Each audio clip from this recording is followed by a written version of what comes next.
এই joint pain নিয়ে যখন কথা বলছি আমরা, জয়েন্ট পেনের কারণগুলো প্রথম জানা দরকার। জয়েন্ট পেনের অন্যতম যে কারণ নিয়ে ক্লিনিকে পেশেন্টরা আসেন আমার কাছে, আমার যেটা একদম ক্লাস 2 থেকে যেহেতু আমি বাবার ক্লিনিকে বাবাকে অ্যাসিস্ট করেছি, তখন ক্লাস 2-এ পড়ি আমি, তখন থেকে বাবার ক্লিনিকে আমি যেতাম। আমার বাড়ির সাথে লাগোয়া ক্লিনিক ছিল, আর একটা ছিল জোড়াসাঁকোতে আমার দাদুর ক্লিনিক, আর হাওড়া শিবপুরে ছিল আমার দাদুর এবং আমার জ্যাঠামশাইয়ের ক্লিনিক। তো যখন ওই ছোটোবেলা থেকে বাবার ক্লিনিকে জেঠুর ক্লিনিকে যেতাম, তখন থেকে ওই নাড়ি ধরে রোগ বাড়াটা তারা শেখাতেন, কীভাবে বায়ুপিত্ত কফের নাড়ি কেমনভাবে চলে। ক্লাস 2 থেকে আমি ওই বাবার থেকে বা জেঠুর থেকে এটা শিখতে পেরেছি তাদের সান্নিধ্যে। কিন্তু সবচেয়ে যেটা ইম্পর্ট্যান্ট সেটা হচ্ছে, যখন এই জয়েন্ট পেন নিয়ে পেশেন্টরা আসেন, প্রথম তারা কিছু কমপ্লেন করেন। সে কমপ্লেনের মধ্যে অন্যতম যে কমপ্লেনটা আমরা ডায়াগনোসিস করি, দ্যাট ইজ আর্থারাইটিস। প্রথম কী হয়, সিঁড়ি দিয়ে ওঠার সময় তারা ফিল করেন, ফার্স্ট সিমটম এটা, যে হাঁটুর সামনের দিকে একটা ব্যথা হচ্ছে, আর সিঁড়ি দিয়ে নামার সময় কিছু ক্ষেত্রে হাঁটুর পেছন দিকে ব্যথা হচ্ছে। এর বাইরে বিছনা থেকে নামার পর গোড়ালির কাছে বা হাঁটুতে একটা আড়ষ্ট স্টিফনেস বা একটা পেন, যেটা কিন্তু 5-6 মিনিট বাদে কিছুটা কমছে, কিছুটা, পুরোটা নয়, কিছুটা। এর বাইরে বসা থেকে উঠে দাঁড়ালে কিংবা অনেকক্ষণ দাঁড়িয়ে থাকলে, বিশেষ করে যারা হোম মেকার রান্নাবান্না করেন তাদের ক্ষেত্রে, এবং বিশেষ করে মহিলাদের ক্ষেত্রে পোস্ট মেনোপজাল সিনড্রোমে এই ব্যথাগুলো আসে, যন্ত্রণাগুলো আসে। সব পোস্ট মেনোপজাল সিনড্রোম কিন্তু খুব চ্যালেঞ্জিং একটা ইস্যু। ওখানে যে একটা, যেহেতু শরীরের মধ্যে একটা ঝড় বয়ে যায়, একটা টোটাল হরমোনাল ইনব্যালেন্স সৃষ্টি হয়, ওই সময় শারীরিক পরিবর্তনের সাথেও মানসিক পরিবর্তনেরও চেঞ্জেস আসে। জানেন তো, পুরুষদেরও কিন্তু মেনোপজ হয়। এটা নিয়ে অনেকদিন আগে একটা আলোচনা করেছিলাম, দরকার আগামী দিনে আবারও করব। কিন্তু আজকের টপিক যেহেতু জয়েন্ট পেন, সেই জয়েন্ট পেন নিয়ে, মানে বাত থেকে মুক্তি। ওই যে কোনো কিছু হলো, ডাক্তারবাবুর কাছে, ডাক্তারবাবু বলে আপনার তো বাত হয়েছে।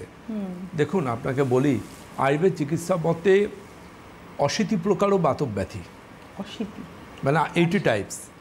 এই 80 টাইপস আর্থারাইটিসের মধ্যে কোনটা আপনার হয়েছে, এটা ডিটেক্ট করবেন কিন্তু একজন প্রকৃত আয়ুর্বেদাচার্য, তার অভিজ্ঞতা দিয়ে, তার ক্লিনিক্যাল এক্সপিরিয়েন্স দিয়ে। অনেক রকম ধরনের এই বাত বা এই ধরনের অসুখ বিসুখ থাকে। তার জন্য আয়ুর্বেদের চিকিৎসা বিধিরও প্রচুর প্রচুর প্রচুর ভ্যারাইটি রয়েছে, প্রচুর এই চিকিৎসা ব্যাধিগুলোর সম্বন্ধে প্রচুর সুন্দর বর্ণনা রয়েছে। কিন্তু আমরা যে ডক্টররা কিন্তু এই জায়গায় প্রথম যেটা বলি সেটা হচ্ছে, যদি হাঁটুর ব্যথা হয় সেক্ষেত্রে কিন্তু প্রথম যেটা করতে হবে সেটা হচ্ছে একটা এক্সরে করে বুঝতে হবে যে সে জায়গায় অস্টিও আর্থারাইটিক চেঞ্জেস আছে কিনা। কিছু ক্ষেত্রে সাইনোভিয়াল ফ্লুইড কালেক্ট হয়ে সেখানটা কিন্তু সোয়েলিংও আসতে পারে, ফুলে যায় হাঁটু, যাকে আয়ুর্বেদ পরিভাষায় বলা হয়, জয়েন্ট পেনকে বলা হয় সন্ধিগত বাত। আর যদি ওই জায়গায় ফুলে যায় সেক্ষেত্রে কিন্তু তাকে বলা হয় আয়ুর্বেদ চিকিৎসা বিজ্ঞানে ক্রষ্টুক শিষ্য। ক্রষ্টুক দেবনাগরী ভাষায় ক্রষ্টুক অর্থে কুমিরের মাথার মতো ওই অংশটা ফুলে ওঠে হাঁটুটা। তো আবার কিছু ক্ষেত্রে দেখবেন পাশাপাশি পেন্ডুলাম, যেমন পেন্ডুলামের মতো করে পেশেন্টরা হাঁটছেন দুলে দুলে, ঠিক আছে, দুলে দুলে হাঁটেন ওই গজগামিনী মতো করে আর কি, হাতির মতো হেলে দুলে দুপাশে। এবং আরও ভালোভাবে বলা যায় যে ওই পাশাপাশি ল্যাটারালি তারা, যিনি পেছনে থাকেন দাঁড়িয়ে, তিনি বুঝতে পারেন যে কিন্তু যে তিনি দূরে দূরে হাঁটছেন।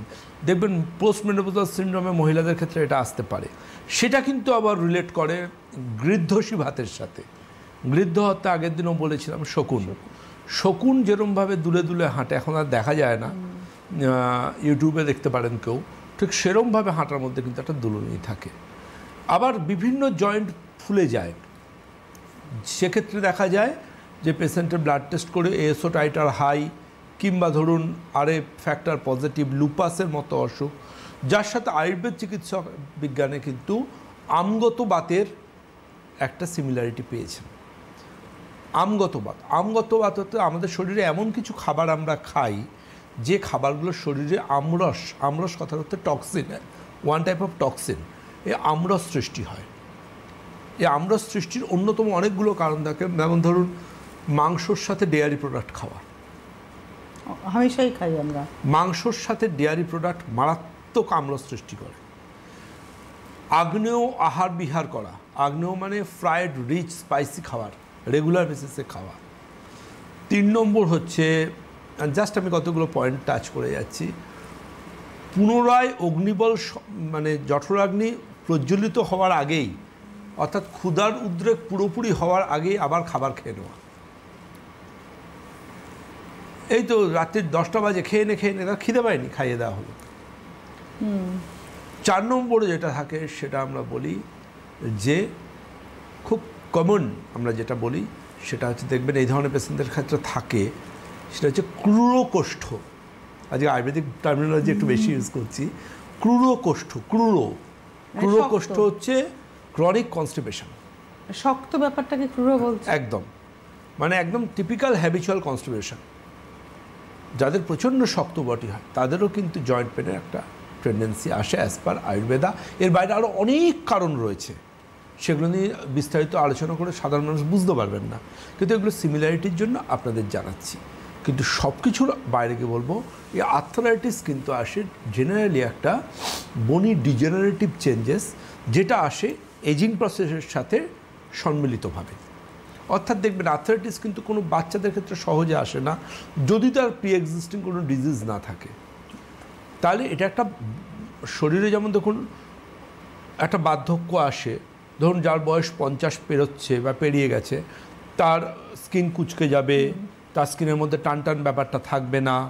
যার 40 ইয়ার্স এজ পেরোচ্ছে, মোটামুটি আজকের জগতে বা আজকের জীবনে কিন্তু তার মাথা ফাঁকা হতে শুরু করবে, তার স্কিনের মধ্যে রিঙ্কেল ফাইন লাইন্স চলে আসবে। তো আলটিমেটলি মাথায় রাখতে হবে কিন্তু আমাদের শরীরের মধ্যেও কিন্তু এই বার্ধক্যটা আসে, এবং শরীরের মধ্যে যখন বার্ধক্যটা আসে সেটাকে নিয়ে কিন্তু আমরা বাইরে থেকে দেখতে পাই না, যার সংকেত আমাদের শরীর ভেতর থেকে দেয়। আর্থ্রাইটিস ঠিক এমনই একটা সংকেত বলতে পারেন, যেটা আমাদের শরীরের বনি ডিজেনারেটিভ চেঞ্জেসে আসতে পারে। এর বাইরে যেমন ধরুন অনেকের ক্ষেত্রে দেখা যায় যে বাইক রাইড করছেন, কোমরে ব্যথা, কাঁধে ব্যথা, এবং বেশিরভাগ ক্ষেত্রে দেখা যায় তা এসে ক্লিনিকে যারা আসেন, ওটা তো প্রচণ্ড কোমরে ব্যথা, কাঁধে ব্যথা, অনেক কিছু করে ফেলেছি, সবাই বলছে অপারেশন করতে হবে। ঠিক আছে, অপারেশন তো লাস্ট চিকিৎসা, শেষ চিকিৎসা, ও তো আপনি যখন ইচ্ছে করতে পারবেন। দেখি 3 মাস বাদে একটা রিপোর্ট দিন কেমন আছেন। কিন্তু সব কিছুর বাইরে গিয়ে বলবো, জানবেন স্পাইনের প্রবলেম, অর্থাৎ আমাদের স্পাইন তো আমাদের সেন্ট্রাল নার্ভাস সিস্টেম, স্পাইনের যত্ন যদি না নেন তাহলে স্পাইন কিন্তু কোনো দিনও সুস্থতার মোড়কে ফিরে যাবে না। আপনি অপারেশন করানোর পরেও সমস্যা আবার ফিরে আসবে যদি কিন্তু আপনি ডাক্তারবাবুর পরামর্শ নিয়ে সঠিকভাবে বা পরামর্শ মতো সঠিকভাবে লাইফস্টাইলের পরিবর্তন না করেন। আপনার স্পাইন অপারেশন হয়েছে মানে এটা নয় যে আপনি, বা আপনার স্পাইনের প্রবলেম আছে মানেও এটা নয় যে আপনি স্পোর্টস বাইক চালাবেন, আপনি অনেকক্ষণ 2 হুইলার রাইড করবেন, আপনি এক পশ্চাৎ অনেকক্ষণ বসে থাকবেন, বা আপনি ইচ্ছে মতো জিমে গিয়ে ওয়েট ক্যারি করতে শুরু করবেন। এগুলো হয় না, নিয়ম মানতে হবে, লাইফস্টাইল ম্যানেজমেন্ট করতে হবে তবেই। কারণ ওষুধ তো একটা লেভেল অবধি, তার উপরে থাকবে আপনার সদিচ্ছা।